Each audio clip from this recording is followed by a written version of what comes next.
need the river for access. What about the other area downstream? We can't afford them both, Simeon. Well, we've got to. If anyone else starts prospecting, we'll have lost all that we've done over the last 6 months. There. That's my share for the claim.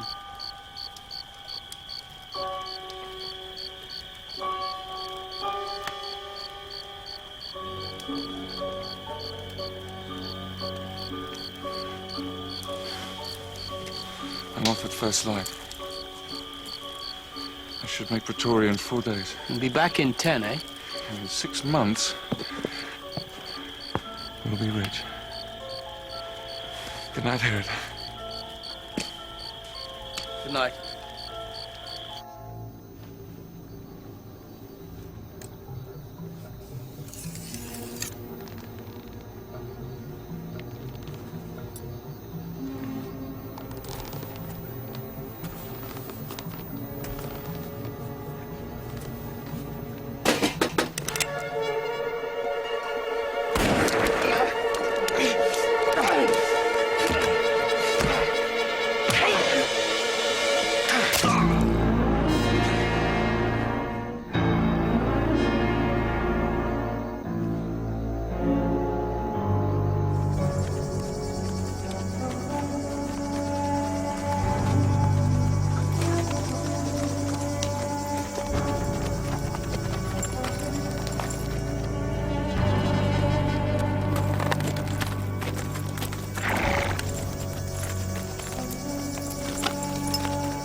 Zet hem op een van die paarden en vaar hem terug naar die kraal.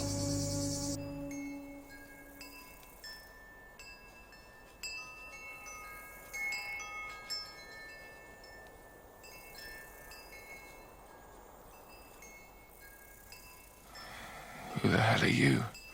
Stella de Zeugder. And you? Lee.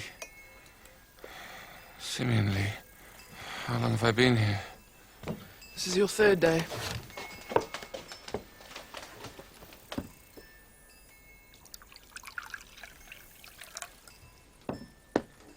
You'd have died in half a day if we hadn't have found you. Come.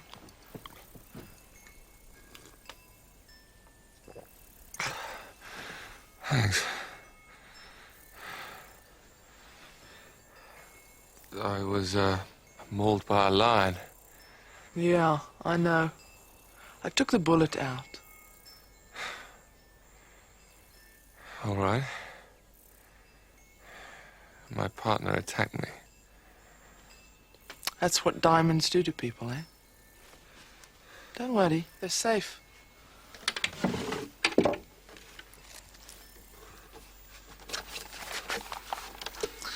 And your map, it's a bit bloodstained, though. Do you,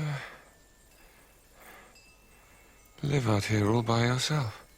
My father got tired of trying to marry me off.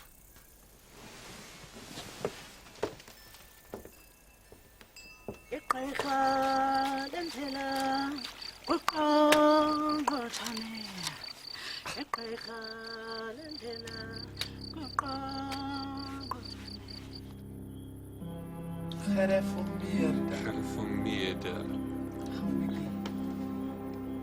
Howiggy. Howiggy. Howiggy.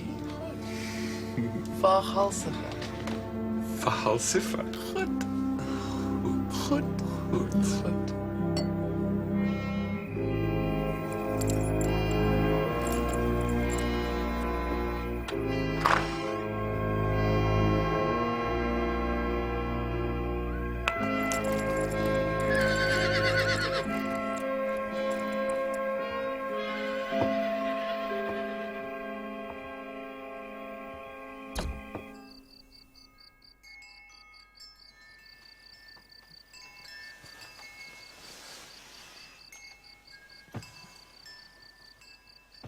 Simeon?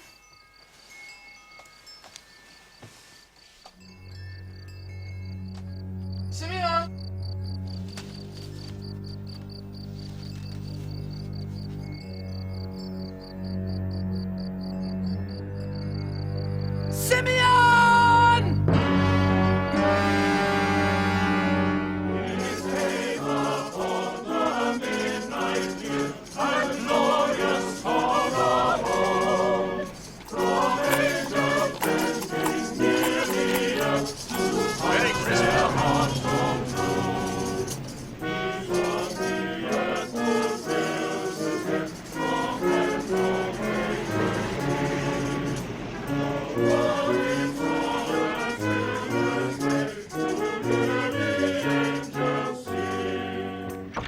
Christmas. And to you, sir. Thank you very much.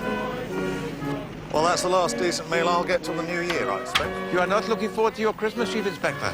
We're going to Mrs. Japp's family in Wales. If they start singing again... I shall think of you, Chief Inspector, as I sit down to my simple repast. For Poirot, it will be a quiet Christmas. With my radio, perhaps, a book, and a box of exquisite Belgian chocolates. Well, listen, Poirot. Think of me on Christmas morning, when you open this. Oh, thank you very much, Chief Inspector. Merry Christmas, Poirot. Merry Christmas to you.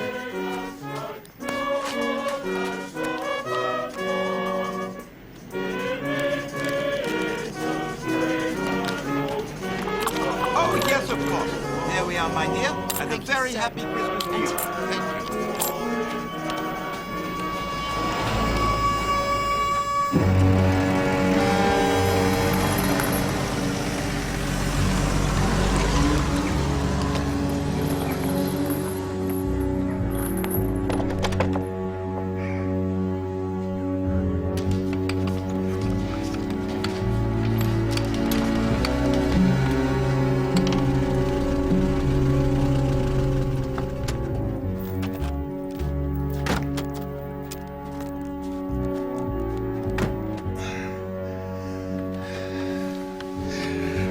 All right, I'm not a child. Bring him in.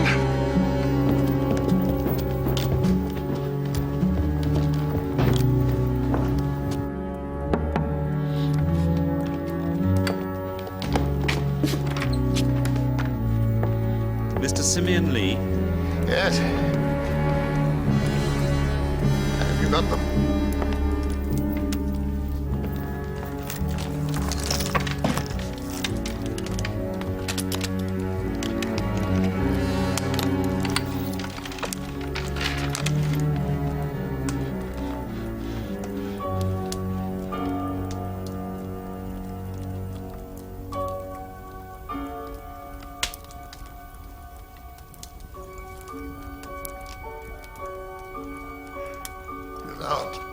Get out, all of you!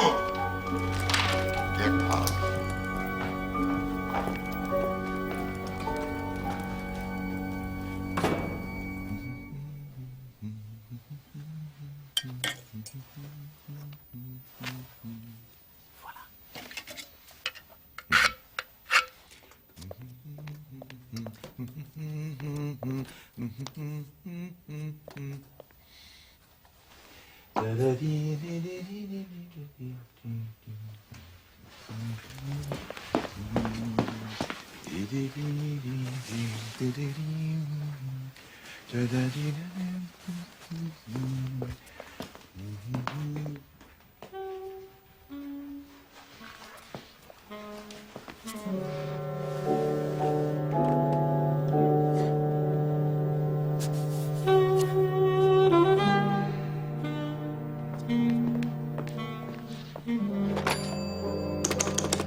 Yes, Monsieur Dicker? Monsieur Dicker, my radiator, it has gone cold, and there is a... But then the boiler must be repaired. After Christmas? That is most unsatisfactory. I don't... I see. Au revoir, Monsieur Dicker.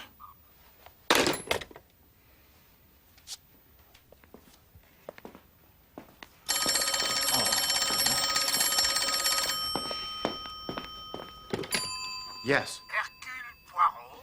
Yes, it is I, Hercule Poirot, who speaks. I need a detective to come and stay here in my house for Christmas. Now, don't say no just like that. Hear me out. Superintendent Sugden of the Shropshire Police recommended you. I do not know. I don't care if you don't know him. He knows you. My life is in danger. Have you received any threats, Monsieur? Lee, Simeon Lee. Oh, well, you'd have to be here to understand. Tell to me, if you please, Monsieur Lee. Does your house have the central heating? What? Yes, of course. Very well. Poirot will be there tomorrow. Give to me, if you please, your address.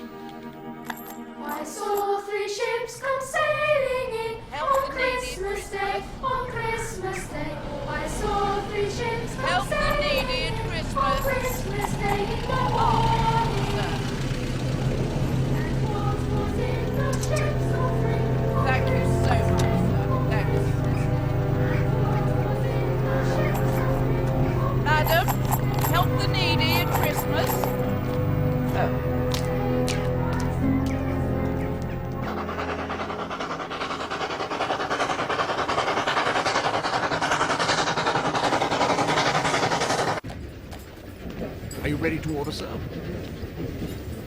Yes, thank you very much. But please, do tell me, what is this brown bean sauce soup? Well, sir, it's soup from Windsor. I see. But then I will have this brown bean sauce soup, followed by have a cider of cider. Okay, if I share your table. Of course.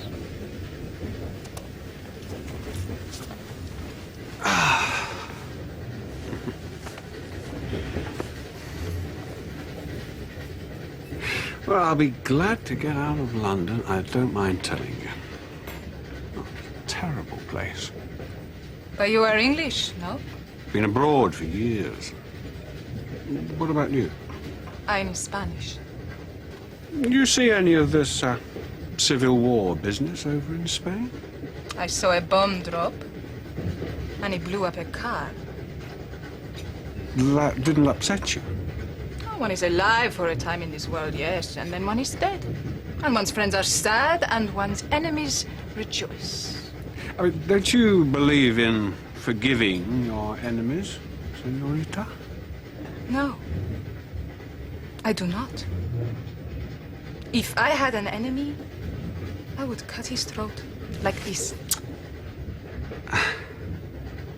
I wouldn't like to be your enemy, senorita. But it does not look very delicious. Well, sir, it is brown Windsor soup. What brings you to England?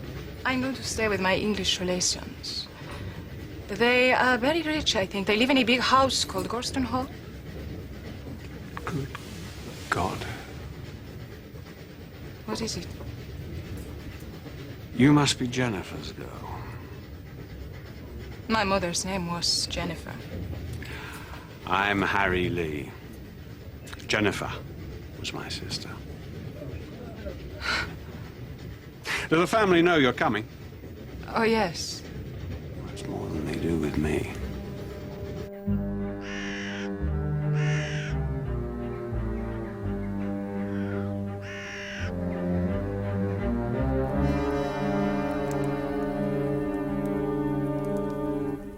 He's playing God, as he always does.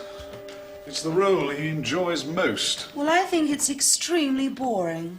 Well, boring or not, it's our duty to be here, Magdalena. Moreover, it enables us to save considerably. But we shouldn't have to scrimp and save like this. Well, can't you make your father give you some more money? He upped my allowance last year. Well, what happens when he dies? The bulk of his money comes to Alfred and myself. Isn't there another brother? No. Harry left years ago. We don't talk about him incidentally. A very disreputable character. Well, your father's not all that reputable, George. What on earth do you mean by that? Well, when he gets me alone, he makes me feel quite uncomfortable. The things he says. Yes, well, one has to make allowances. It isn't only the things he says. At father's age, with his health being so bad...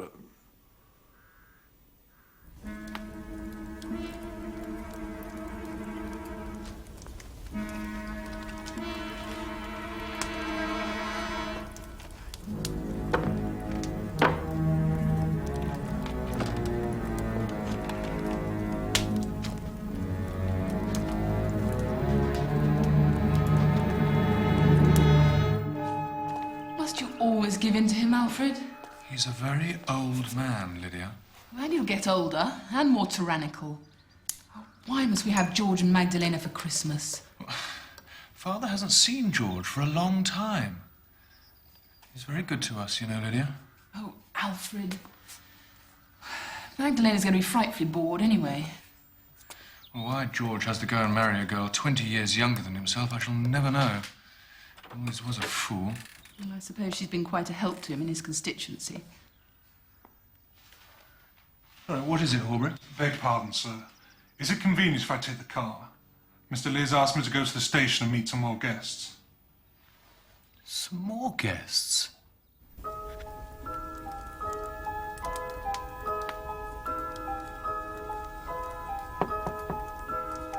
Wait a minute!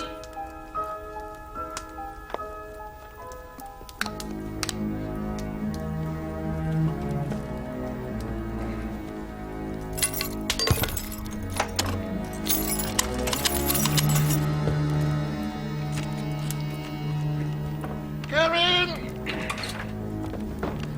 We have just seen Horbury, and he says that there are... Ah, Lydia, my dear. What a nice color you've got. He says there are to be more guests for Christmas. Just straighten my legs for me, would you, my dear?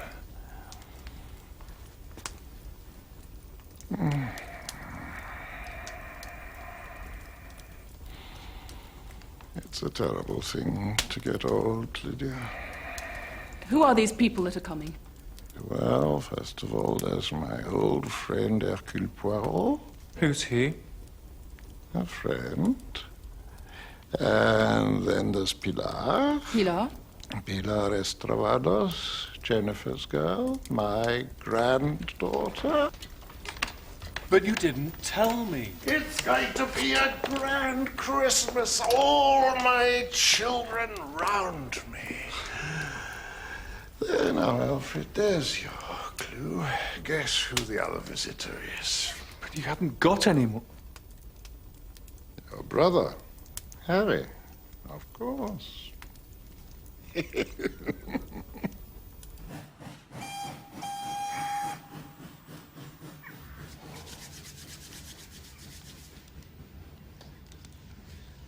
What do you think of the spats? And the patent leather shoes? Eh? Just the thing for a weekend in the country. And those mustachios must have enough wax in them to keep Madame Tussauds going for a fortnight.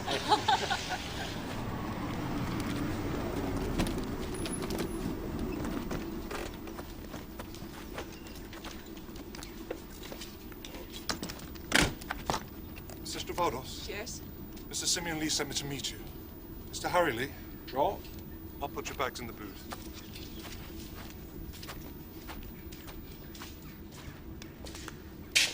Mr. Poirot?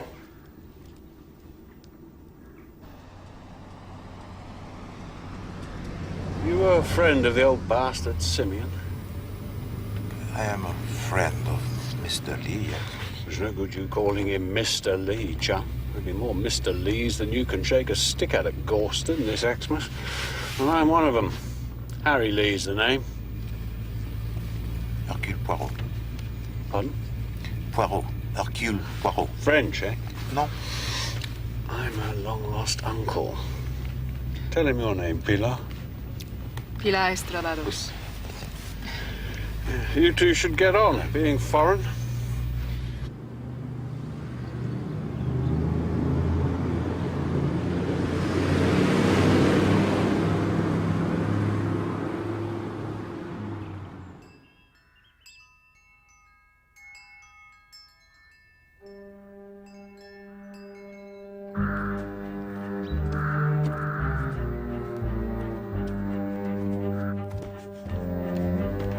Alfred, the car's arrived. What are you doing? I'm writing a note to Father, protesting in the strongest possible terms. Notes. Whatever good you think notes are going to do.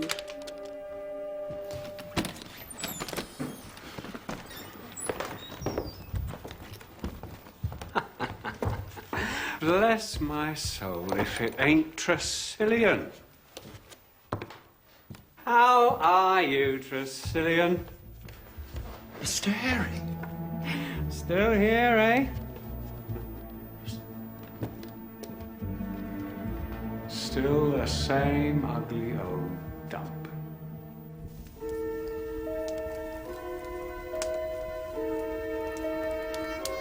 You don't look very tough. Hercule Poirot is a detective, not a bodyguard, monsieur. Oh, is he? Got a brain, has he? Ah, good thing somebody has. All my sons are complete nincompoops. I've probably got better sons scattered all over the world. Born on the wrong side of the blanket. My family hate me, you know. It is not hard to see why, Monsieur Lee. They're frightened of me. It is often the way with men who are old and rich. Anyway, I'm going to make an announcement this evening, and then they'll have good cause to hate me. What do you want? You wanted to see Miss Estravados, sir. She's outside. All right. One more minute. What is it that you wish me to do here, Monsieur Lee? Keep your eyes open. Keep your ears open. Bien, what am I looking for? What am I listening for? You'll know when it happens.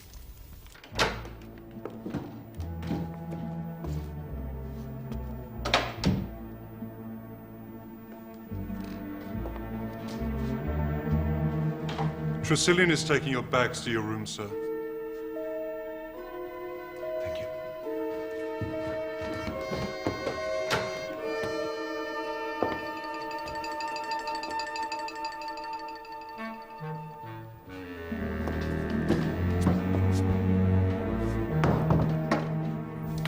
I've been a very wicked man, Pilar.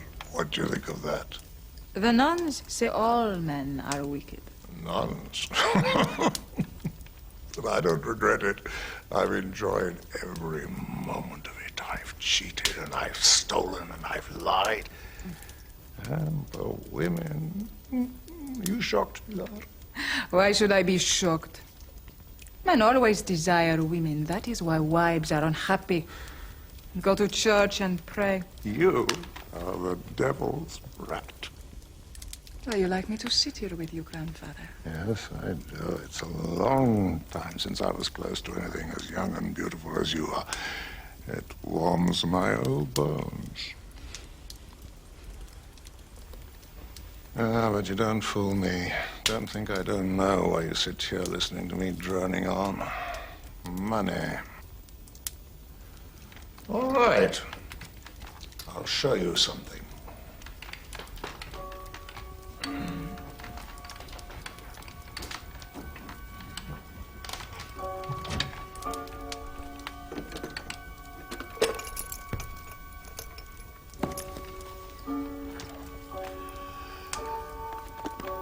Just got these yesterday from the company museum in Pretoria. These are the first diamonds I ever took from my first mine. Well, they are little pebbles, that is all. They're uncut. That's how diamonds are when they're found. Well, why do you not have them cut? Because I like them like this. It all comes back to me. The sunshine, and the oxen, and the smell of the veldt, and the quiet of the evenings.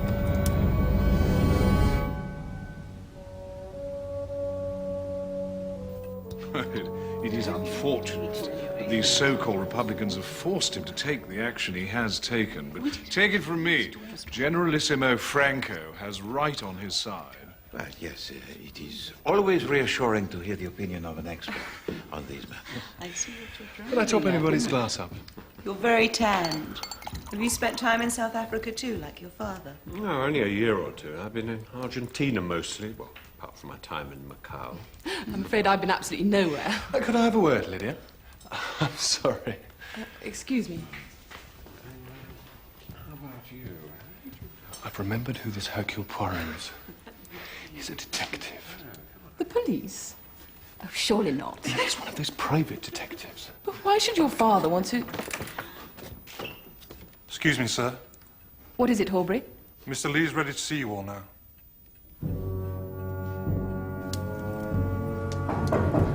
Come in.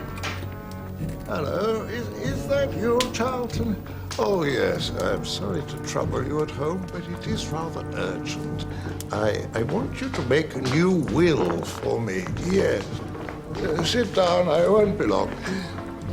Yes, well, you see, it's sometime since the other will was made, and things have changed.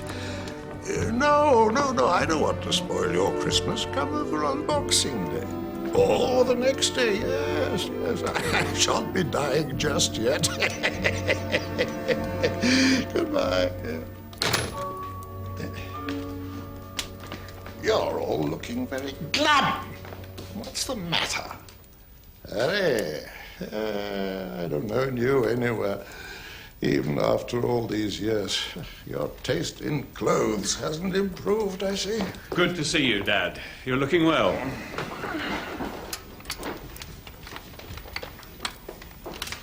Fortunately, I did not ask you all up here for the pleasure of seeing your smiling faces, but because I want to say that we have to reorganize things a bit now that we have 2 more people living in the house. What do you mean?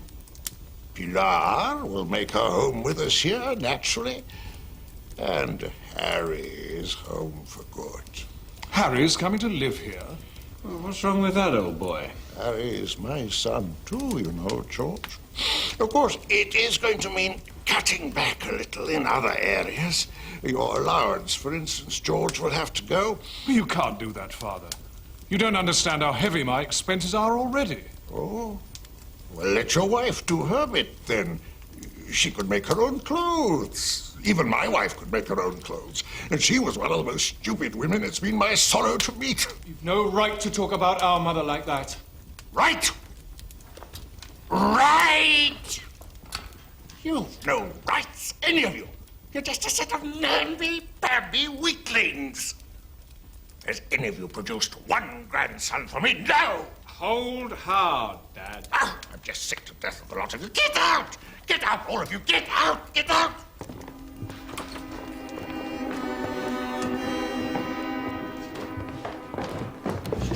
What's got into him? Go to hell!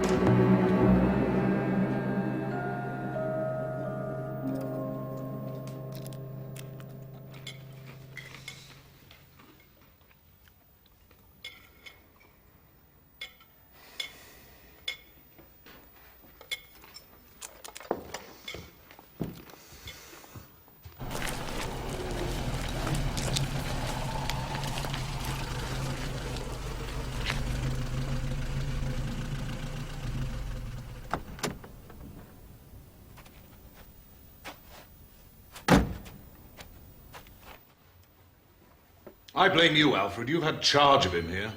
What are you talking about? I think there's a case for getting a doctor in right away. A doctor? There's nothing wrong with him. He's clearly not of sound mind. 2 doctors, isn't it? Ladies, shall we?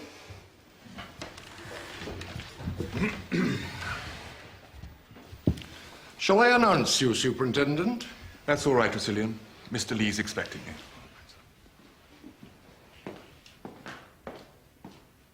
Come and have some coffee. The gentleman will be through in a minute. Over here?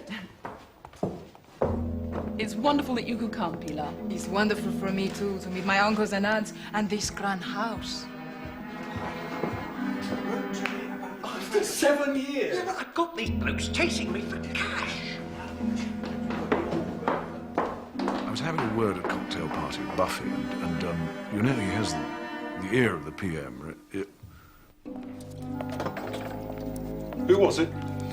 Mr. Sugden, Superintendent of Police. Watch what you're doing. I'm sorry, Mr. Tressilian. You've got no right to go touching things. What did he want, this police superintendent? He's collecting for the police orphanage. Oh? And did he get anything? I'm sure he did.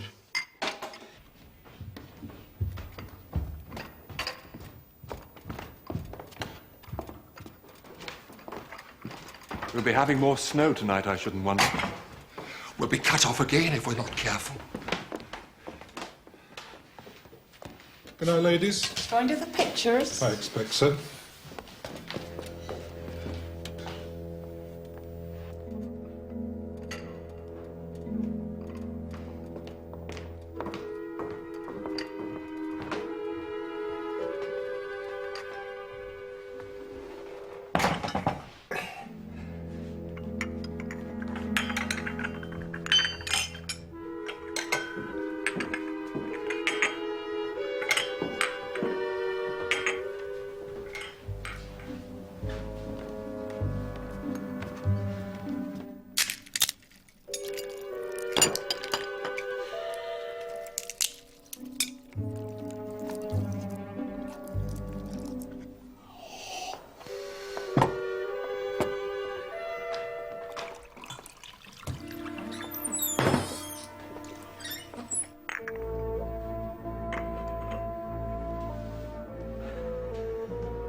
this room!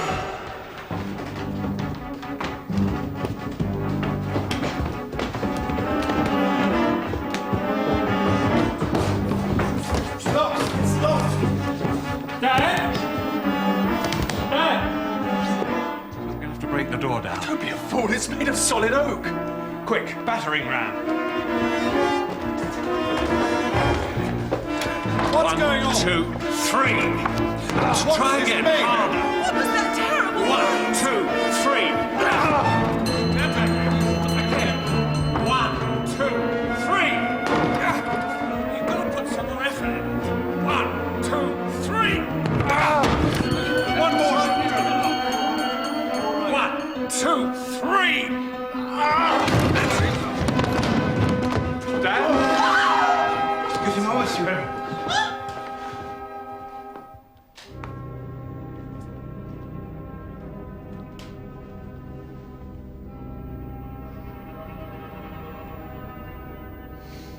I've forgotten my book. I didn't have a drove in it, sir. What's going on? Something's happened upstairs, sir. Well, Superintendent, I was just going to telephone the police. I would have used Mr. Lee's phone, but they told me not to touch anything. Oh, dear. What? It's Mr. Lee, sir. Mr. Simeon. He's been killed. Murdered. My God, what a shambles. Nothing must be touched. All right. I want this room cleared. Who are you? Police. Superintendent Sugden. You got here very quickly. Would everybody please wait downstairs? Excuse me, miss. Nothing must be touched or disturbed. She knows that. You picked up something from the floor just now. I did? It's in your hand now. Please give it to me.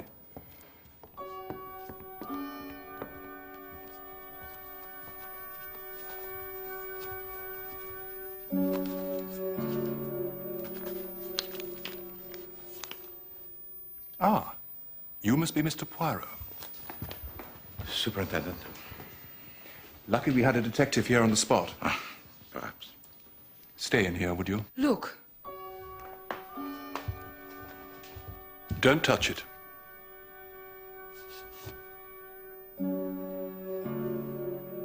It is where he kept his diamonds. They have gone.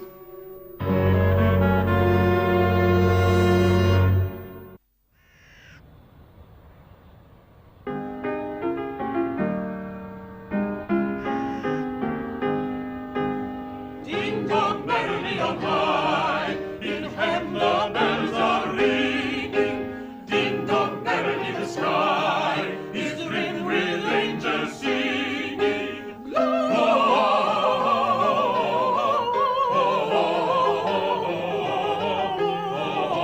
Gloria, Hosanna in excelsis.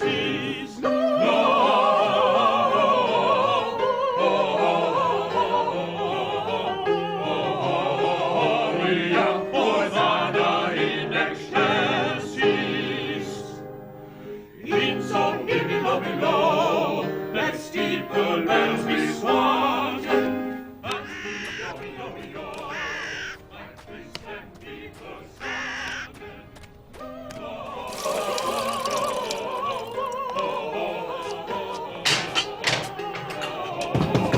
Gloria, Hosanna in excelsis.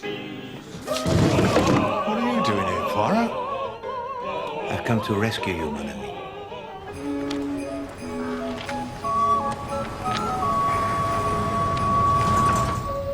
The Superintendent Sugden was going to call in Scotland Yard in any case, so I suggested that as you were just across the border.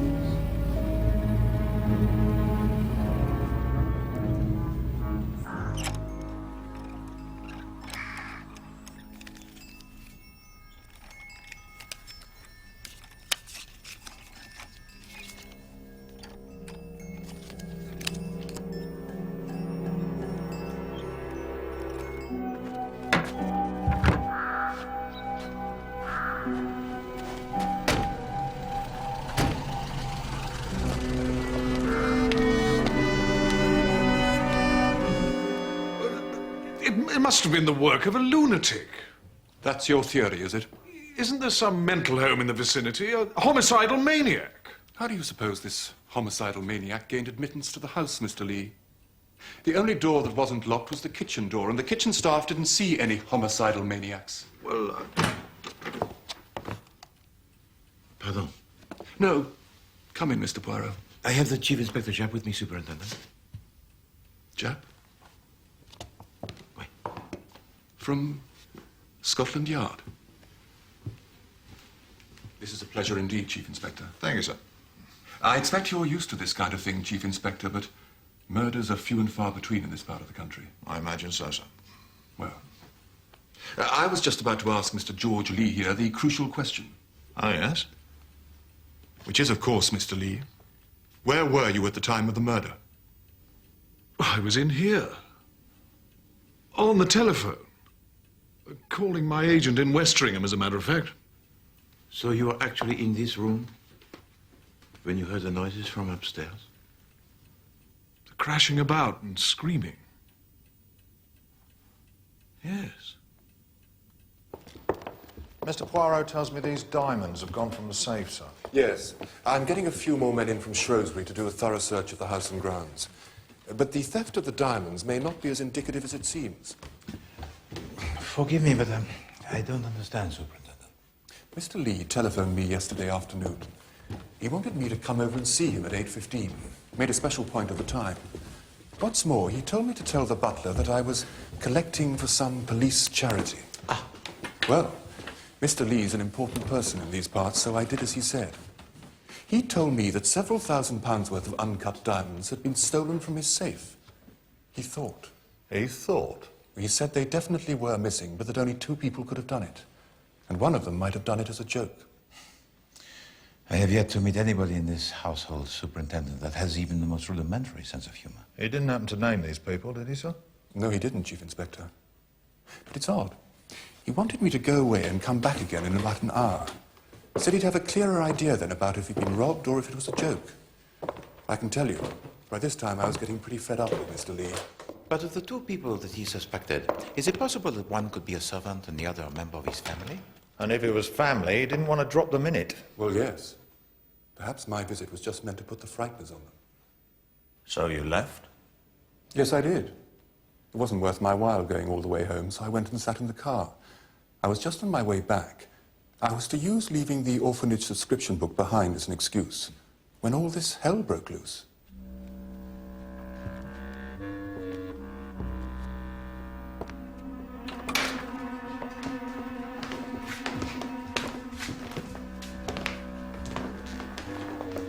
What's been going on in it? Simeon Lee was a man who was shrunken, old, and frail, n'est-ce pas? And yet all this, it signifies, do you not think so, Chief Inspector? Looks more like a 5-star riot than a simple throat cutting. This door was locked, you say? Yes. Ma'am? There are no prints on it, apart from the old man's.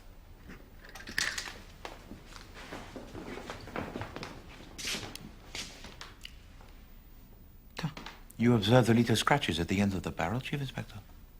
It's been turned from the outside, using long-nosed pliers. But why, mon ami? So that we would think that Simeon Lee locked the door himself and that it was suicide? So suicide most strange, n'est-ce pas? Who hurls around the room or the furniture and then screams before he commits the act? Suppose Mr. Lee put up more resistance than the murderer expected, and made such a racket that he had to get out quick, before he had time to put the room to rights. He couldn't have gone out through the window. All bolted shut.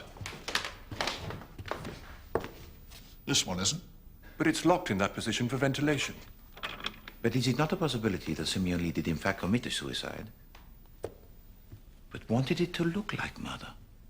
Why would he do that? Because Simeon Lee was a man most vengeful, Chief Inspector, and had not a great love for his family.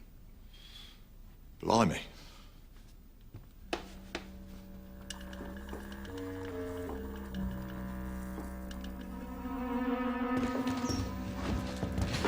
Superintendent, what was it that Mademoiselle Estravados picked up from the floor in the room of Monsieur Simeon Lee?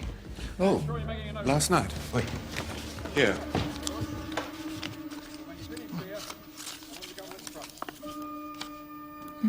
In detective stories, it's the sort of thing that solves the whole mystery. What do you think? A little wooden peg. And a little rubber ring. Keep them if you like.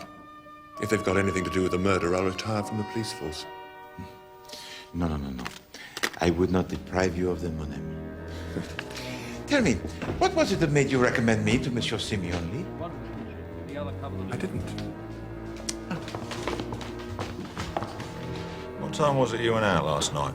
Just after 8 o'clock. I went to the cinema in Oswestry. It's only 10 minutes in the bus. Anybody see that? I was with a young lady. Oh, yes?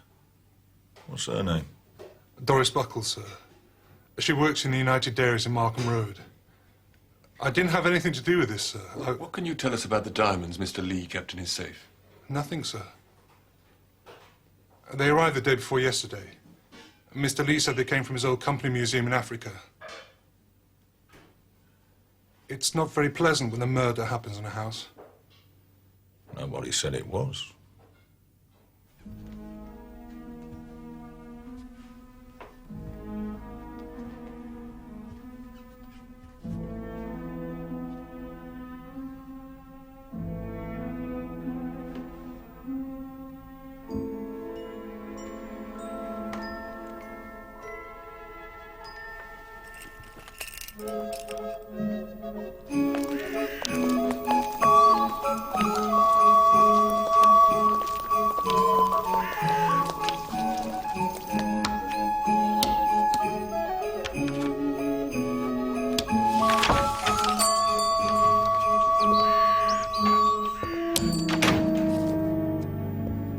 Morning. Good morning. Can I help you? No, thank you. Just looking.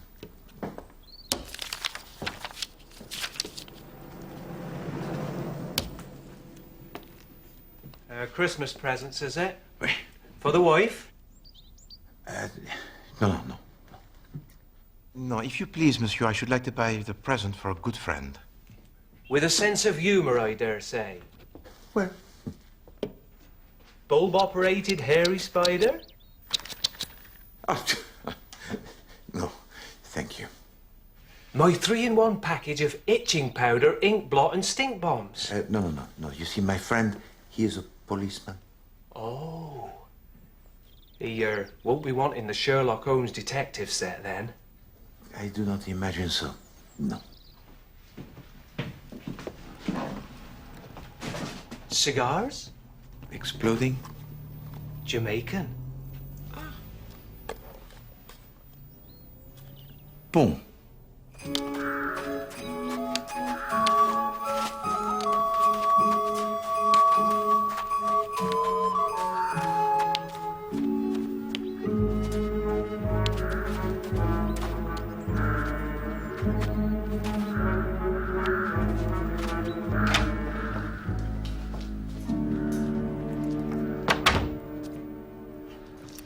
Bonjour, Madame Lee. Bonjour, Monsieur. Good morning, Mr. Poirot. Pardon, Madame, but I do not understand that which you do. Oh, it's just a hobby of mine. Miniature gardens. This one's a desert oasis, and this'll be an Italian vineyard when it's finished. And this is a Japanese garden. Do you see all the stones? C'est charmant. Mr. Poirot, why did my father-in-law ask you to Galston? To tell you the truth, Madame, I am not sure. He told me that his life was in danger. But from whom? He did not specify.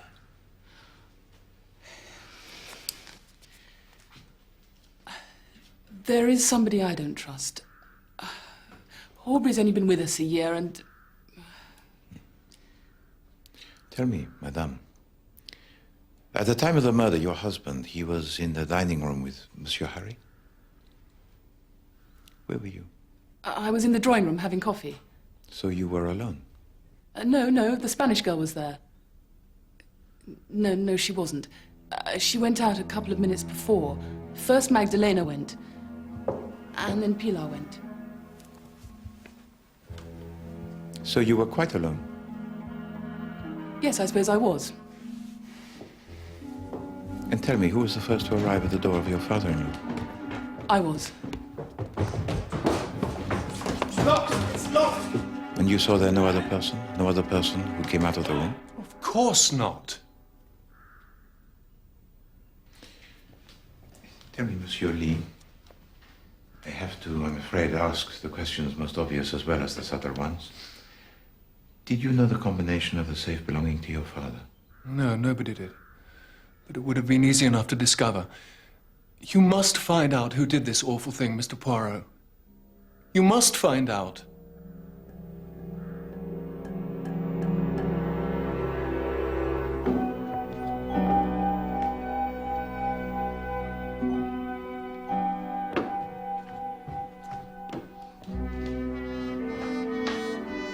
Very violent sort of blokes, these Africans. Europeans do not figure too badly in the arts of violence, Chief Inspector. Nah, but it gives you the creeps, this place, doesn't it? You are too sensitive, mon ami. That's true. Chief Inspector. What is it, Poirot? We know of two possible motives for the murder of Monsieur Simeon Lee. One is a simple case of the theft of the diamonds. And the other's old Simeon's will. Did someone want him dead before he could make the changes he was threatening? Précisément. No. You'll go in off if you do that. Now, grip the butt of the cue firmly and... Oh, good morning. Mr. Harry Lee, I presume. And who are you? Chief Inspector Japp, Scotland Yard. Brought in the big guns, have they? I'd like a word with Miss Estravados. Estrabados. Yes. In private.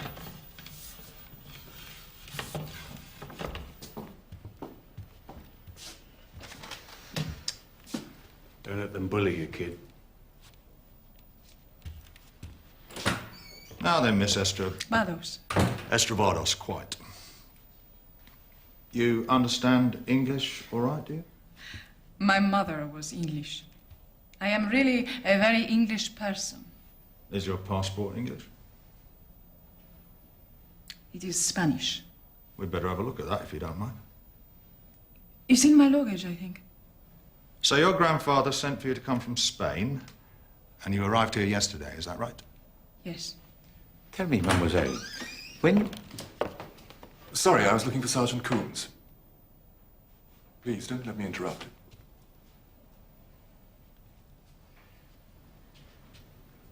When you first met your grandfather, what did you think of him? He was very, very old. He had to sit in a chair, and his face was all dried up. But I like him all the same.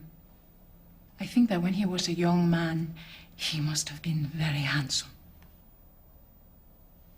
Like you. There you are, sir. I think I'd better go and find Sergeant Coombs. Now, these diamonds that have been stolen, They were not like diamonds.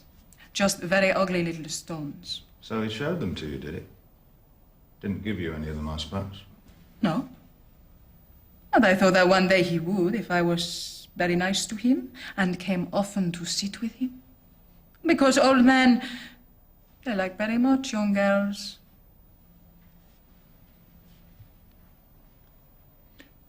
Tell me, mademoiselle, who do you think stole them? Robbery. Why do you say that? He has the face of a thief. His eyes go so, from side to side, and he listens at doors.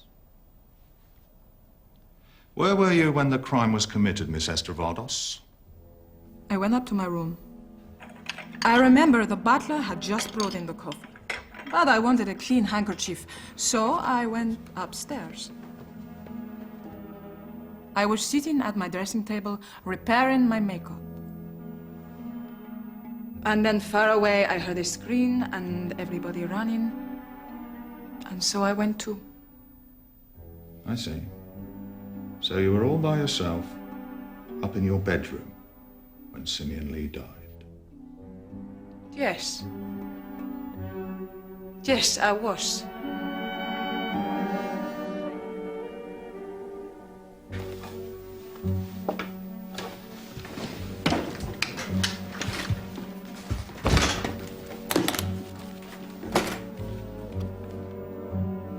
Here, Sergeant!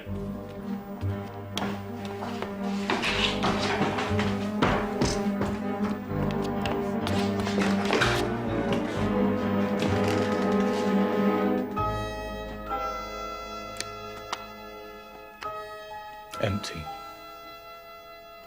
Whose room is this? It's that Member of Parliament's and his wife's.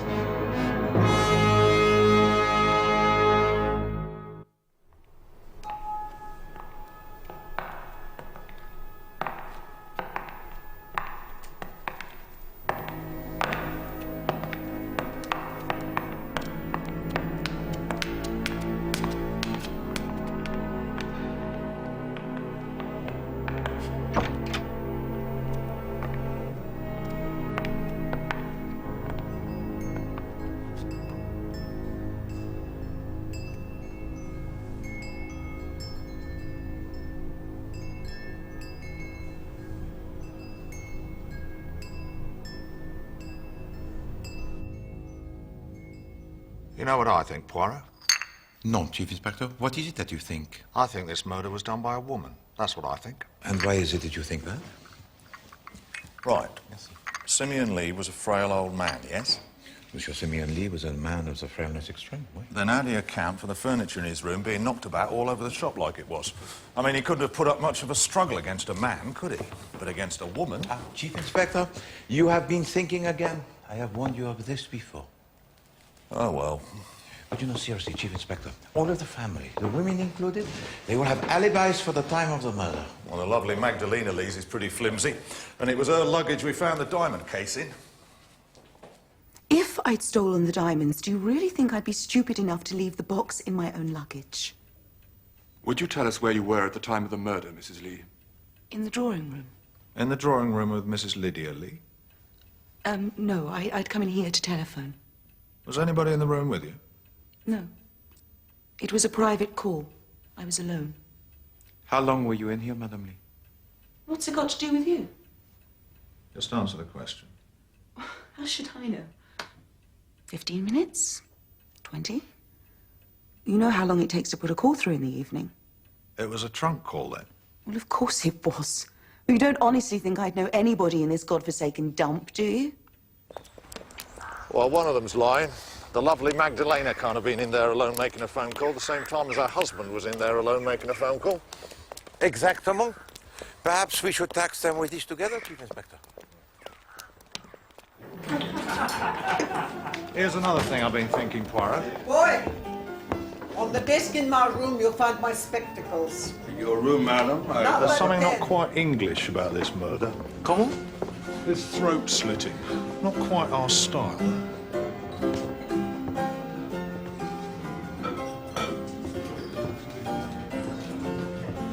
What'll you have then, Poirot? Well, that's very kind of you, Chief Inspector. A glass of dry white wine. Wine? Muscadet, perhaps? Well, they might have some cider.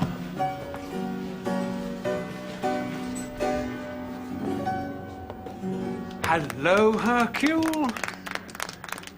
How are you doing? Let me buy you a drink. No, merci. The Chief Inspector Japp is already buying me one. So, it was the glamorous Magdalena had the diamonds all the time, I hear. The leather box, but not the diamonds. Ah, Mr. Lee, I've been looking for you. Well, you only had to look in the nearest pub. But tell me, though, what do you think of the opening times in this country? Sit down for a minute. Good health.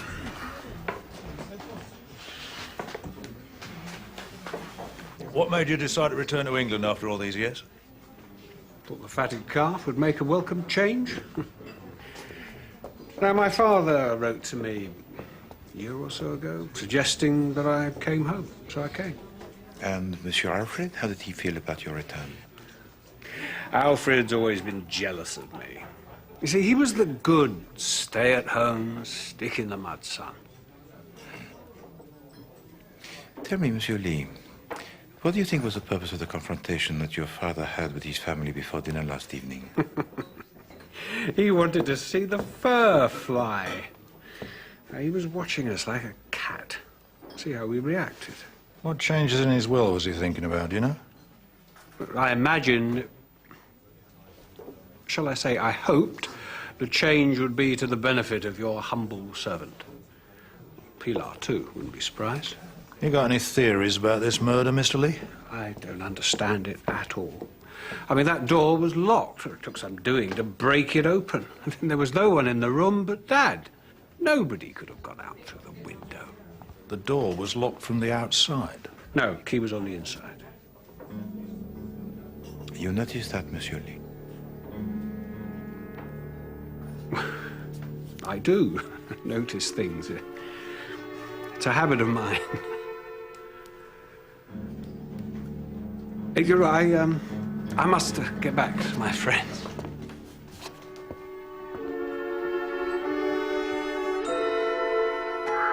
I've been feeling very queer. Very queer indeed. It is indeed a business mustard.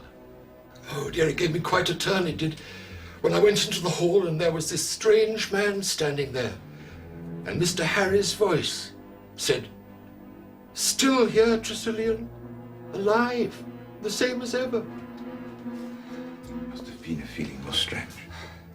It seems sometimes as if the past isn't the past at all. It seems to be the bell rings and I go to let someone in. Doesn't matter if it's Mr. Harry or Mr. George, Superintendent Sugden even. And I'm saying to myself, but I've done all this before. That is most interesting, Tressilian. Yes, well, I'd just like to check some times with you, Mr. Tressilian. When the noise started upstairs, Mr. George Lee was telephoning. Can you confirm that? Oh, somebody telephoned, sir. It's the bell rings in my pantry here. If anybody lifts the receiver to dial an under, there's a faint noise on the bell here. And about this fellow Horbury, the valet, he was definitely out of the house by 8:15? It was a bit before that, I'd say, sir. It was just after the superintendent arrived. I remember particularly because he broke a coffee cup. Horbury broke a coffee cup? How was that? He was just lifting it up, admiring it like, and I happened to mention that Superintendent Sugden had arrived, and he just dropped it. Did he indeed?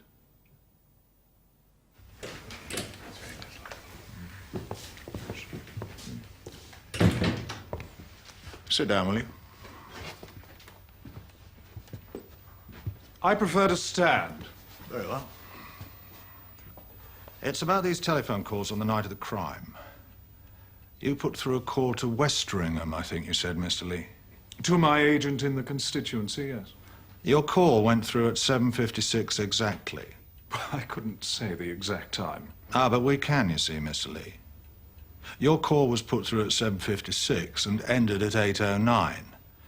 Your father was killed, Mr. Lee, at about 8:15, so I must ask you for an account of your movements during those 6 minutes. But the exchange must have made a mistake. Well, I may have just finished telephoning. I think I debated making another call. You would hardly debate whether or not to make a telephone call for 6 minutes. Are you doubting my word? We do like these questions answered, Mr. Lee, in a murder case. I don't like your tone, Chief Inspector. I'm sorry for that, Mr. Lee. Mrs. Lee, I think you said that you were telephoning when the alarm broke out, and that at that time you were alone in the study. Telephoning? You didn't telephone from here? Didn't I? I don't know. I was so upset. Well, you stated that. George, don't let them bully me. You know, if people shout at me, I can't remember anything at all. I'm so upset.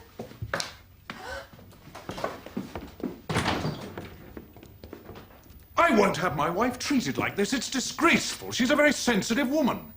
I warn you, I shall have a question asked in the House about the bullying methods of the police.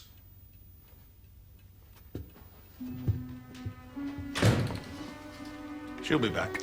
In about 5 minutes, I should say. When she's worked out a story, eh, Poirot?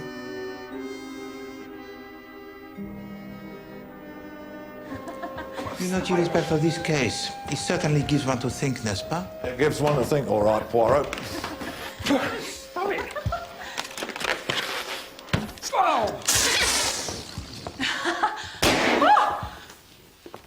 Look at it, poor thing. is what I picked up in Grandfather's room. He must have had a balloon too, only his was a pink one.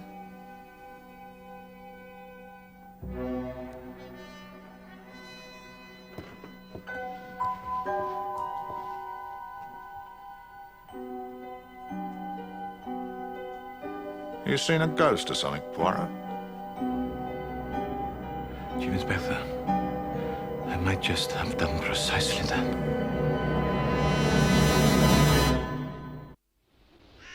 On Christmas night, on Christmas Eve, to hear the news the angels bring. On Christmas night, on Christmas Eve, to hear the news the angels bring. News of great joy, news of great mirth, news of our merciful King's birth. And why should men on earth be so sad, since our Redeemer made us glad? And why should men on earth be so sad, since our Redeemer? Goodbye, sir. Goodbye, and Merry Christmas.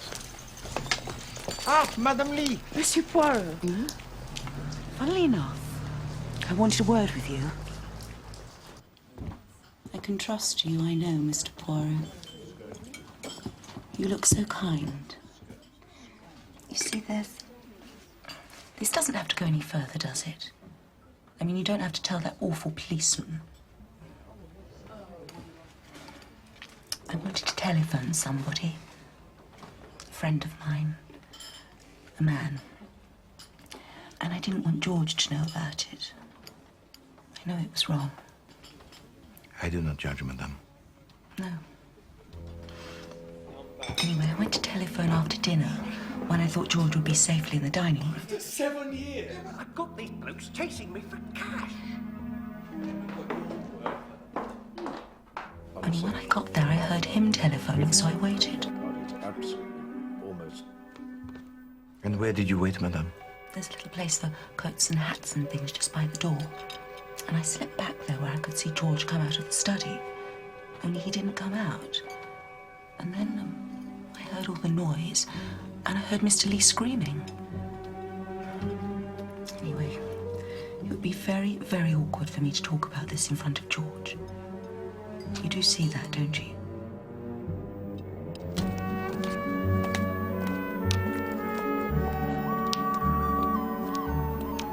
Here, Poirot. Listen to this. Good afternoon, Sergeant. Sir? Tell Mr. Poirot what you just told me. Well, sir, the superintendent asked me to make a few inquiries, like about any reason that Horbury might have for being a bit careful about the police. Did you find any reason, Sergeant? That he did. Extorting money under threat in Bedfordshire. Modified blackmail. The case couldn't be proved, so he got off. Yeah, but he could not have possibly have committed the murder. His lady friend said he was at the cinema, and everyone agrees that he left the house before 8 o'clock. Yes, I know. Blessed infuriating. Tell him the other thing, Coombs. Well, sir, we also made an inquiry or two about Mrs. George Lee. Magdalena Jones, as she was when she was living with a Commander Jones down in Hambledon. Passed her off as his daughter, only she wasn't. And before that, she was Madeline Potts of Willesden. She left with most of the commander's savings and debts all over Hampshire. Thank you very much, Sergeant. I do not think that one is as simple as she seems, Chief Inspector. On the night of the murder, she said that she went to telephone a man, but she overheard her husband on the telephone and concealed herself until he finished. Well, it sounds like about her dap.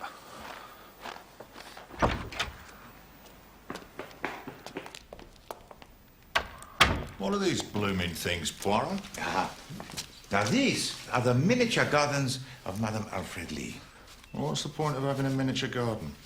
I mean, you can't do anything with it, can you? You can't take a deck chair out and sit in it. They are art, Chief Inspector. See here. This one is the Vineyard Italien, and this one is the Garden Japanese. Well, it's just stones, isn't it? I mean, I know the Japanese are peculiar, but...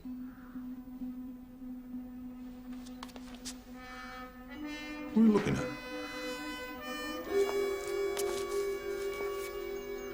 What is it? It's a stone. Very nice.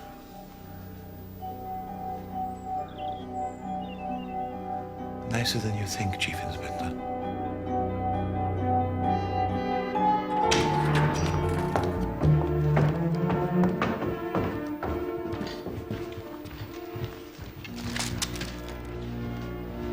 Frog's been doing his Christmas shopping. I want to see what he has brought for me. Steady on. No, it's not for me, I think. What the devil is it?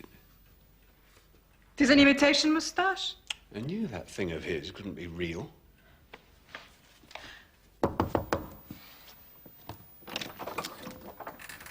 What is it? We'd like a word, Mrs. Lee, if that's convenient. Yes. All right, I'll come out. I'm sorry, Alfred's resting. He had very little sleep last night. Would you come through here? This is his mother's old room. It hasn't been touched since she died. Tell me, madame, your husband, he was very attached to his mother. He adored her. We were wondering if you could explain these. What are they? Uncut diamonds, Mrs. Lee. We found them in your Japanese garden. My dear Chief Inspector, if I'd stolen the diamonds, I would have just dug a hole in a flower bed somewhere and buried them there. Oh, have you still really no idea who can have done this awful murder? We got more idea who didn't do it. Oh, please, God, let it be a stranger, not a member of the family. It might be both. What do you mean? It might be a member of the family and at the same time a stranger. It is merely a little idea that has occurred to the mind of Hercule Poirot. The official reading of the will generally takes place after the funeral of the deceased. However, as that will not now be until after the inquest, I have been asked to give you the bare bones of Mr. Simeon Lee's testament now. Asked by whom? Interested parties, Mr. Lee. The main provisions of the will, which was made 10 years ago, are quite simple. Half Mr. Simeon Lee's property goes to his son, Mr. Alfred Lee. The remainder is divided equally between his other children. Alfred struck lucky again, as per usual. Half the old man's fortune. You ought to think yourself lucky my father left you anything at all. Well, I don't think I need to go any further with that. What about Pilar? Mrs. Estravados is not mentioned in the will. Doesn't she get her mother's share? Jennifer Estravados, if she had lived, would of course have received her equal share with the rest of you. As she is dead, the portion that would have been hers goes back into the estate to be shared out between you. Then I have nothing. Oh, my dear, the family will see to that, of course. I think she ought to get Jennifer's whack. Well, I really must be going. Goodbye, Mrs. Lee. Anything I can do, please consult me at any time. I agree with Harry. I think Pilar is entitled to a definite share. I mean, this will was made years before Jennifer's death. The law is the law, I'm afraid. We must abide by it. Yes, we're all very sorry for Pilar. But as George says, the law is the law. My dear, this must be very unpleasant for you. Would you please leave us while we discuss the question? Yes. Yes, very well.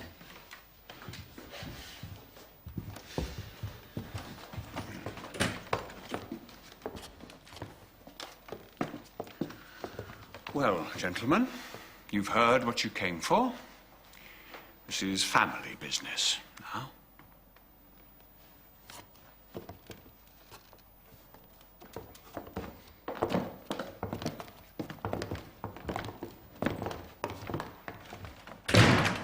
You really are a skinflint, George, aren't you, huh? At least I'm not a sponger. You have battened on Dad these last 30 years. As an elected member of His Majesty's Parliament... Can we please discuss this sanely and quietly? Yes. Jennifer only died last year. I am sure that when Simeon sent for Mr. Charlton, he intended to make provision for Pilar in a new will. I think we should carry out what we can assume were his wishes. I agree. Certainly not. The whole thing's preposterous. Considering George is the only person in this family who has done anything in the world, I think it's shameful his father left him so little. Well, that's clear enough. Of the family, Alfred and I are in favour of the motion. George is against. The ayes have it. There isn't any question of ayes or noes. My share of my father's estate is mine, absolutely. I shall not part with 1 penny of it.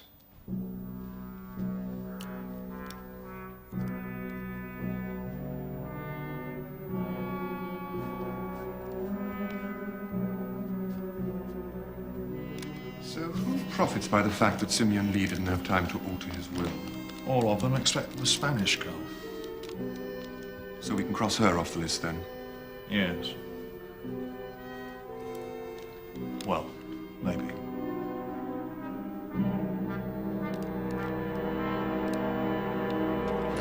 No, I will not. It's all right, Pilar. Your blood right. You speak like that. That is why I cannot do it. But it's not a matter of charity. It's justice. You have already spoiled everything. I am going away. Now, at once. You will not be troubled by me no more. Now, the matter of your passport, Miss... Go to hell!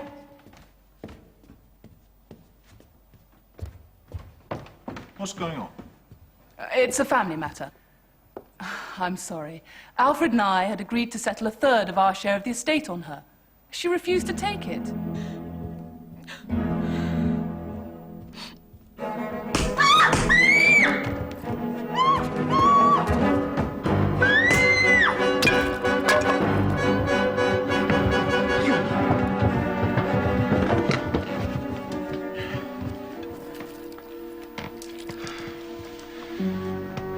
She's still alive.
Good morning, Joseph. Good morning, sir.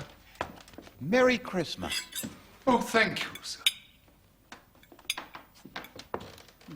Hercule, have you heard how the girl is this morning? Merry Christmas to you, Monsieur Harry. Yes. Mademoiselle Estrovados, she sleeps peacefully. She has, I think, the clavicle that is broken. Yes, as I heard all that from the doc last night, but, I mean, who would want to do such a thing? Excuse me.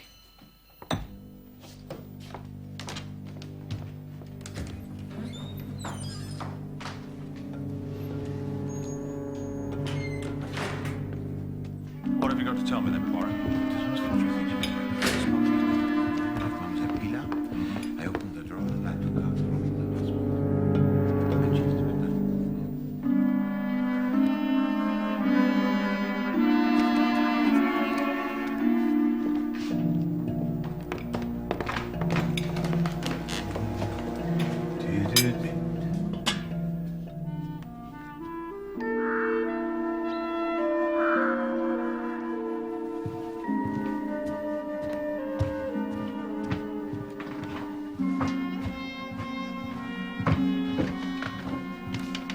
What's the meaning of all this? Merry Christmas, Maggie. Good morning. Please to come in now.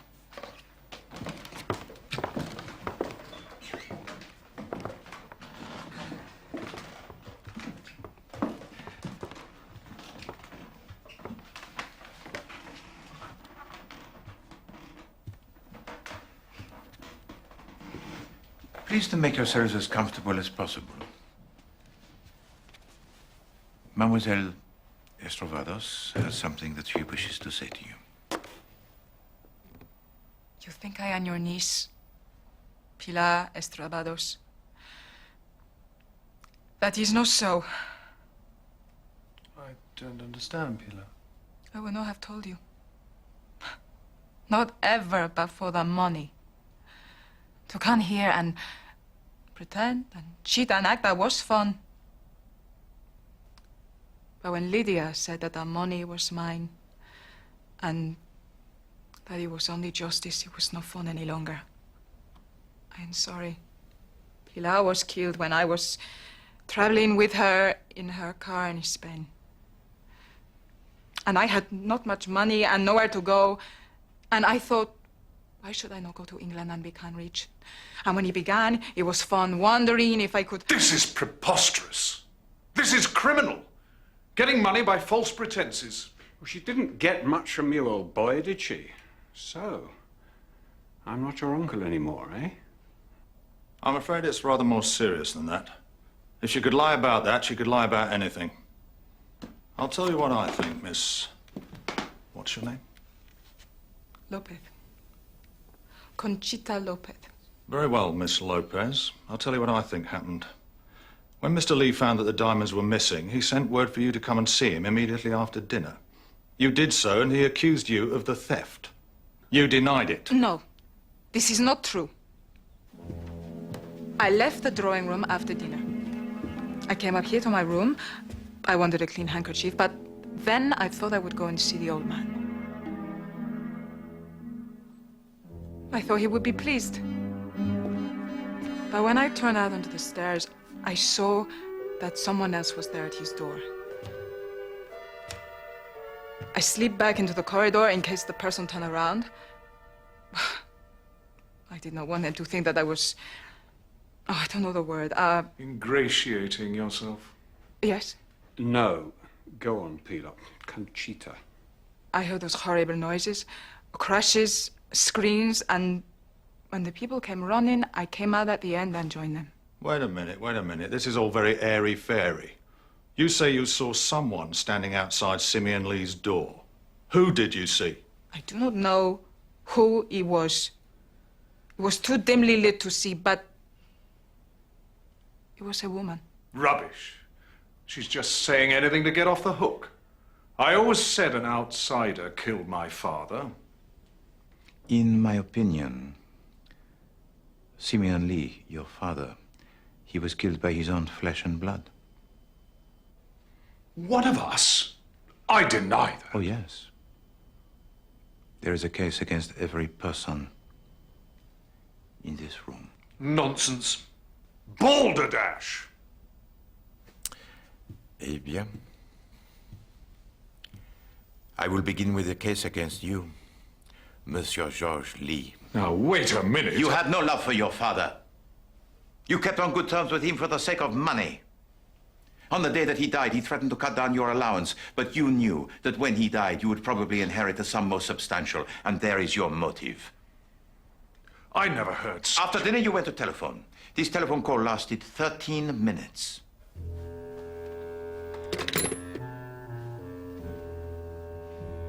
You could then have easily visited the room of your father and killed him. Afterwards, you left the room, turned the key from the outside in the hope that the whole affair would look like that of a burglar.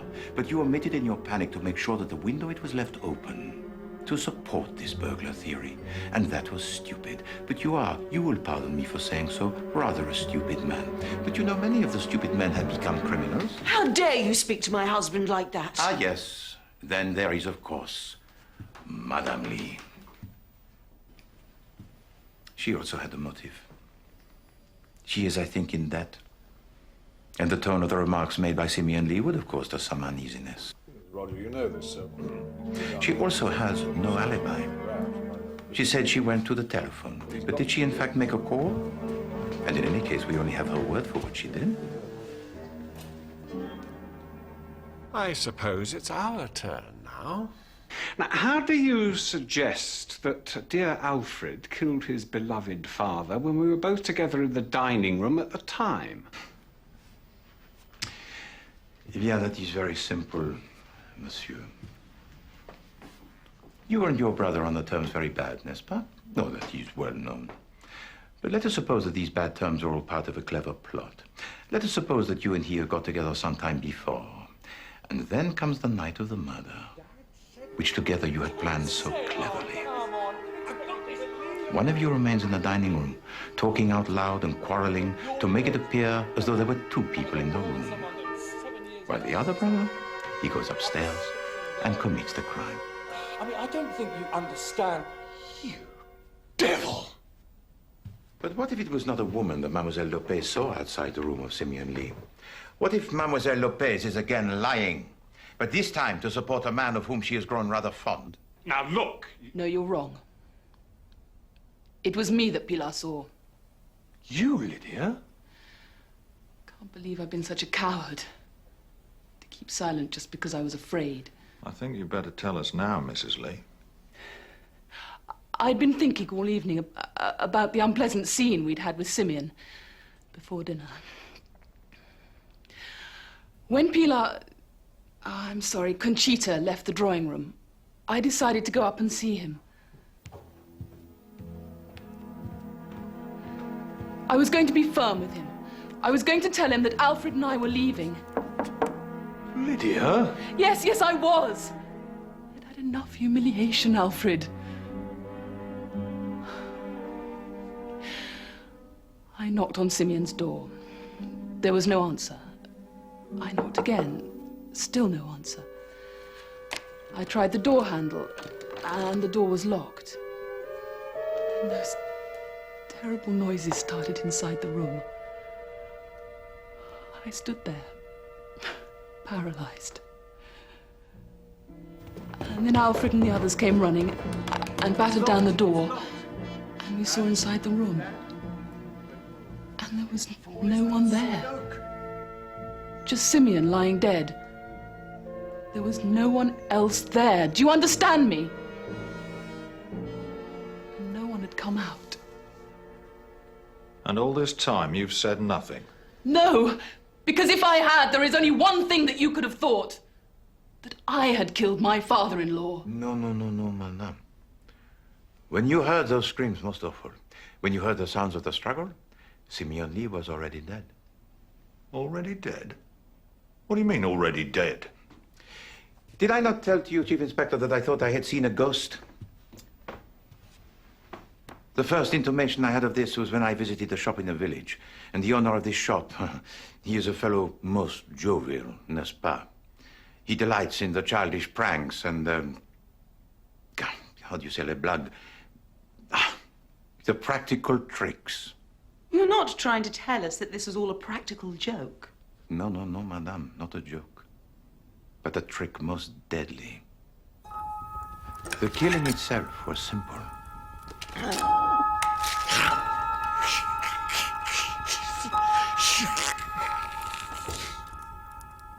Our murderer sets the scene. The diamonds are taken from the safe, which had already been opened by Simeon Lee. As much furniture as possible is piled in the center of the room like a tower.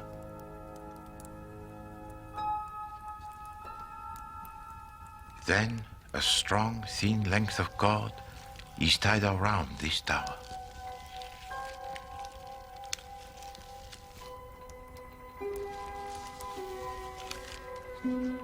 The two ends of the cord are then passed through the narrow gap in the window and allowed to drop to the ground below.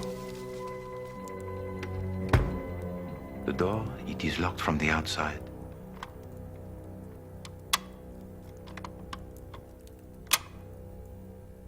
The stage, it is set. Our murderer walks casually away, waits a little while, then returns to the wall below the window and takes up the slack on both ends of the cord.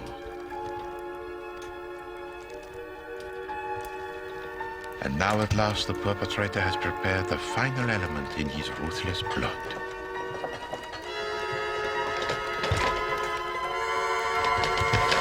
But the scream! The terrible scream! Ah, yes, of course. The dying screams of Simeon Lee, the cry of a man in mortal agony, huh? A soul in hell. Monsieur Harry Lee came closest to it when he described that sound as that of a killing of a pig. And it was here that my friend in the village shop unwittingly played his part. Morning. In that establishment most eccentric, the owner sells long pink bladders which have painted on them faces. These are called dying pigs. They are blown up like a balloon, and the little wooden peg is placed in one end to prevent the escape of air. Our murderer had placed in the room one of these balloons and had attached the cord to the little wooden peg.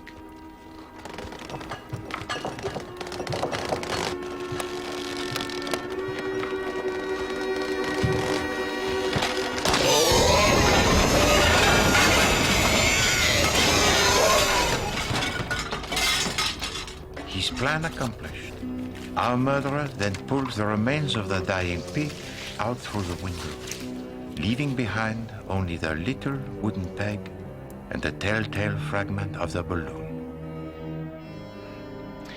But you know, the most valuable clue in this case was uttered quite unknowingly by the butler Tressilian. He said that he felt strange. He said that he felt that things were happening that had happened before. And it was one very simple occurrence that gave to him this feeling most strange. It was when he met Monsieur Harry Lee, when Monsieur Harry Lee first entered the house. Bless my soul if it ain't Tressilian. Mr. Harry. And when you look at the face of Monsieur Harry Lee, you can see why. What the devil do you mean? In the face, Monsieur Harry Lee closely resembled his father. But the similarity is quite striking when one observes the portrait of Monsieur Simeon Lee in the sitting room. En effet, all of the men in the Lee family have a likeness that is most strong.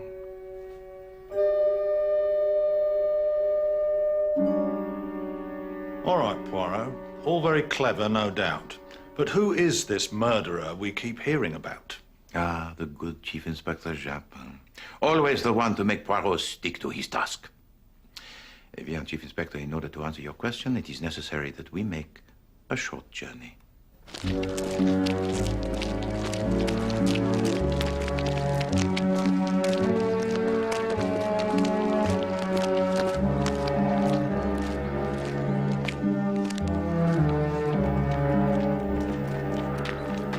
Suivez-moi.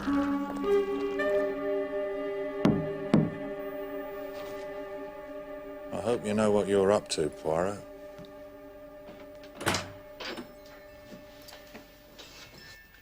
Bonjour, Madame the Director. We would like to see your son, if you please. Oh, God.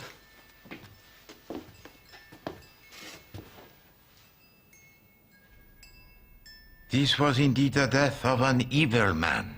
Remember the reputation of Simeon Lee?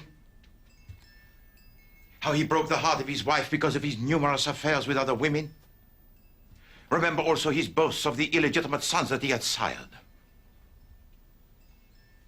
A man born, you will pardon me, madame, on the wrong side of the blanket can nonetheless inherit the features of his father.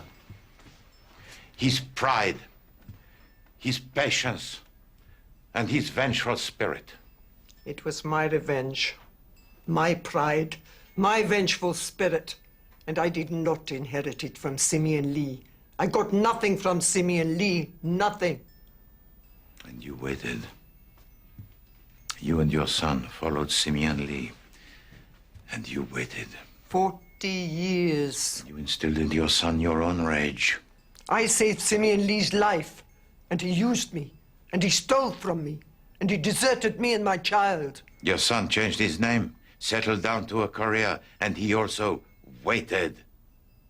Nothing in this life was so important to either of you but the total destruction of Simeon Lee. Simeon Lee earned his death as he earned nothing else in his whole life. He was a...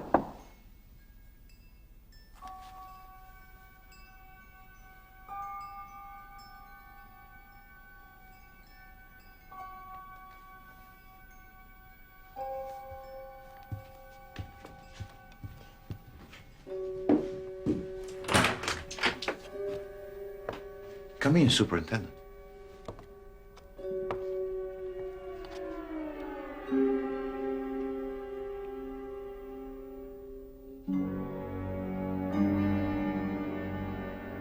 What's going on? And now you can see it, can you not, Chief Inspector? You can see why Tresillian felt so disoriented. What's all this about? The extent of his disorientation did not fully dawn upon me until I purchased from the village shop the false moustache and attached it to the portrait of Simeon Lee in the sitting room.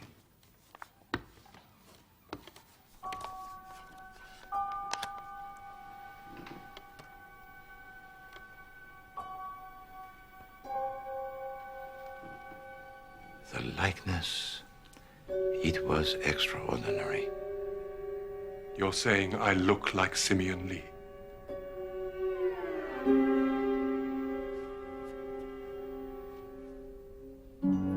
You are like Simeon Lee in almost every respect. None of that!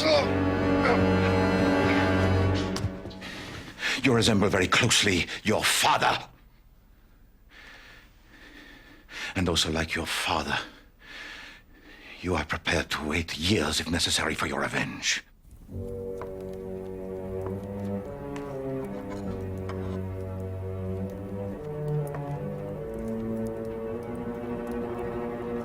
And your revenge is indeed terrible.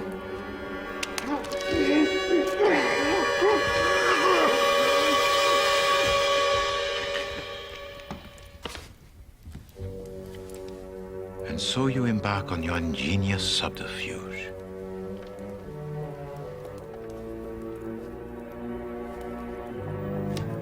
Weaving the intricate web of deception that will make the murder which you have committed appear to have been perpetrated by an innocent member of the household, while you yourself were absent. You make sure that Tresillian notes well your exit from the house. We'll be having more snow tonight, I shouldn't wonder. Good night. Good night, sir.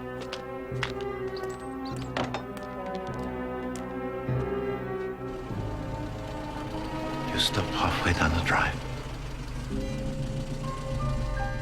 Wait long enough to distance yourself from the crime in the minds of the family. And then return to the house.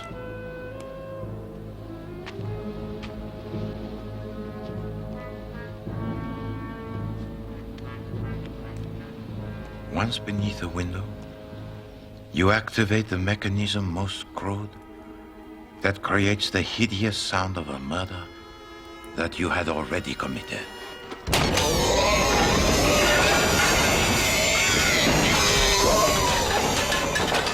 And then to further your alibi, you find an excuse to actually come back into the house. I've forgotten my book.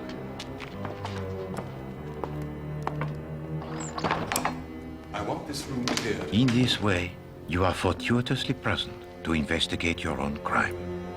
These are mere ravings. Unsubstantiated ravings. No, Superintendent.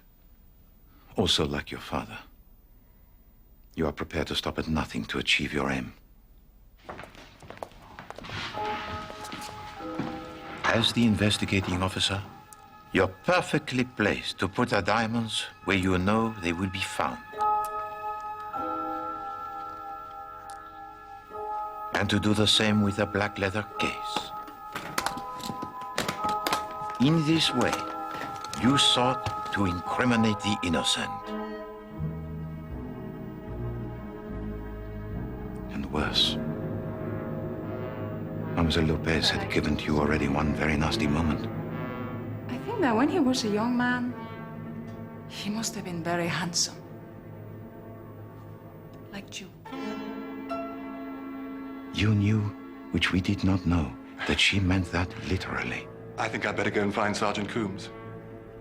She saw the likeness, and then she made the discovery of the balloon. It is what I picked up in Grandfather's room. He must have had a balloon too. Suddenly you were afraid. You thought that she might put the two and two together. And from that moment, the fate of Mademoiselle Lopez, it was sealed.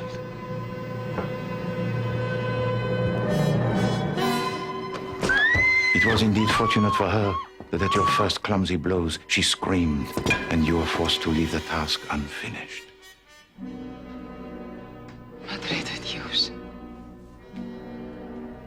Harold Sugden, I am arresting you on a charge of the willful murder of your father, Simeon Lee.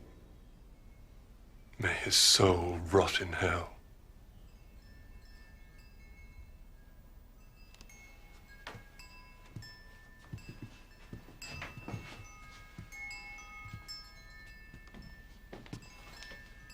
I'm sorry, Mother. We did well, Harold.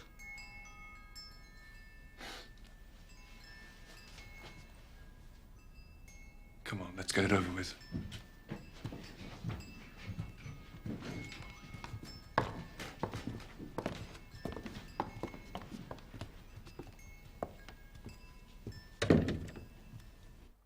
Angels from the realms of glory, wing your flight o'er the earth. Ye who sang creation's story, now proclaim Messiah's birth.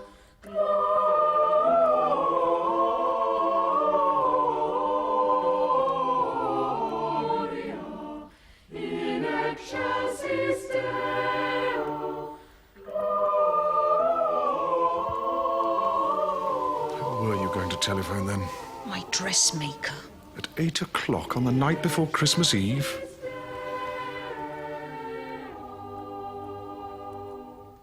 Why did old Simeon ask you down here in the first place? Because Superintendent Sugden wanted an expert witness to the proceedings to prove that he could not have been involved. So he asked Simeon Lee to invite me. But Sugden said he didn't. That is because he did not want us to know that he'd been in contact with Simeon Lee before.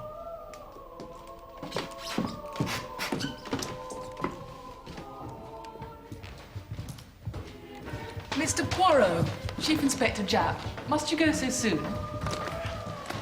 It is with regret, madame, but we have to catch the train. Monsieur Lee. Mr. Poirot, I wanted to thank you so very much. No, pas du tout, madame.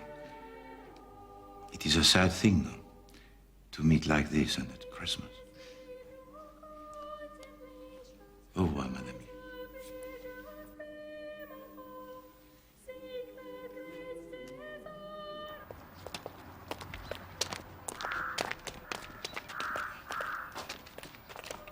Monsieur Poirot,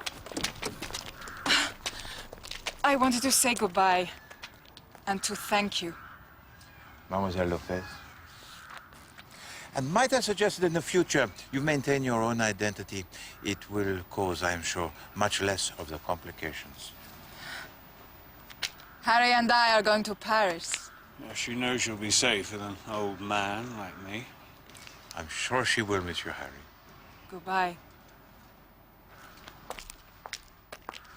Oh, yes.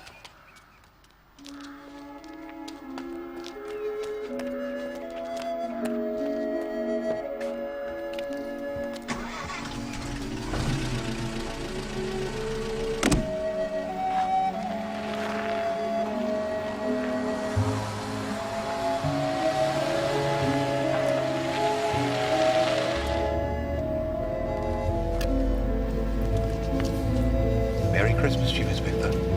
Oh, Poirot, you shouldn't have. I have not yet thanked you for my present. Well, I hope you like them. Oh, I do very, very much indeed. Such wonderful colors and such workmanship. Emily's been knitting away at those blessed gloves for months. Well, you must tell her how much I thank her and how much her skill it is appreciated. I will. I will.